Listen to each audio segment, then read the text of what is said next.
In a cold, echoing hallway of the Palace of Justice, Hermann Göring waits. The man who once stood second only to Adolf Hitler now stands in a grey uniform stripped of rank, medals, and destiny. The guards open the heavy door to courtroom 600. He steps inside, and the world holds its breath. For a moment, there is no sound, only the faint hum of translators preparing their headsets. Reporters tighten their grips on pencils. Judges steel their eyes. Göring moves with a confidence that should no longer exist, as if he is not the prisoner, but the host. This is how the Nuremberg trial meets him. A man ready to fight history itself. The prosecutors know exactly who he is. This is the architect of the Gestapo, the creator of the concentration camp system, the man who vowed to crush Europe beneath the boots of the Luftwaffe. And now he sits down, leans back, and smiles. Historian Telford Taylor would later write that Göring's presence filled the courtroom like a force of gravity, pulling attention, bending conversations, manipulating tension. Even in a cage, he acted like a king. But what no one knew yet was that Göring walked into Nuremberg with a strategy, a plan to turn the trial into his final stage. "Not guilty," he declared, in the sense of the indictment. The words shook the room, because Göring wasn't simply denying the crimes. He was denying the court's right to judge him at all. From that moment forward, the trial became a psychological battlefield. In the evenings, psychologist Gustav Gilbert visited the cells. He wrote that Göring spoke with the charm of a performer and the precision of a general, weaving excuses, half-truths, and outright distortions. But beneath it all, Gilbert sensed fear. Quiet, controlled fear.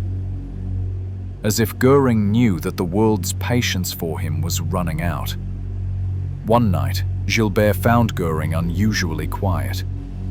He stared at the wall and said, "The victor will always be the judge, and the vanquished the accused." A line he hoped would echo through history. But inside the courtroom, prosecutors dismantled him piece by piece. They showed how he built the concentration camp system, how he signed orders for mass plunder, forced labor, and terror, how he unleashed the Luftwaffe on cities just to break morale. Each document tightened the noose.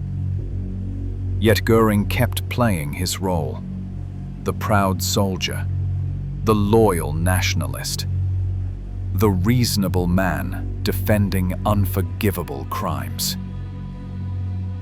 At times, he even debated with the judges, raising his voice, challenging definitions, twisting facts, as though the trial were a debate club and not the judgment of humanity itself.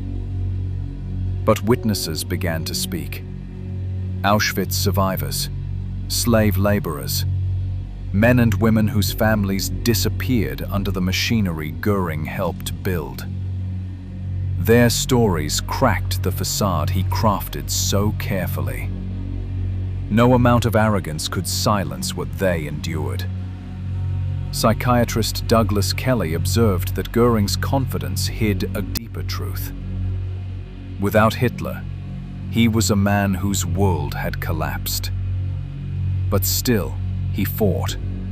Every day, every argument, every chance to justify himself. Not to be acquitted, but to shape how history would remember him. In the end, the judgment came. Death by hanging. For the first time, Göring's mask slipped. Gilbert recorded that he looked away, not shocked, but wounded, as if he believed the world owed him something more than a rope. Over the next weeks he wrote furiously, letters, reflections, defenses. Not apologies, never apologies. Only explanations, strategies, attempts to frame his legacy. Then, the night before his execution, he acted. A hidden cyanide capsule. A final escape. A last defiance of the court he had battled for 10 relentless months. In the morning they found him lying still, hands folded, face calm. A man who refused to let history write his last chapter. But history wrote it anyway. Because the documents, the testimonies, the voices of those who suffered spoke louder than he ever could. And the world saw him not as he wished to be seen, but as he truly was. Quietly, courtroom 600 emptied. The translators packed their headsets, the reporters closed their notebooks, and the judges walked out into the cold Bavarian morning. The trial would continue for others, but Göring's story had ended.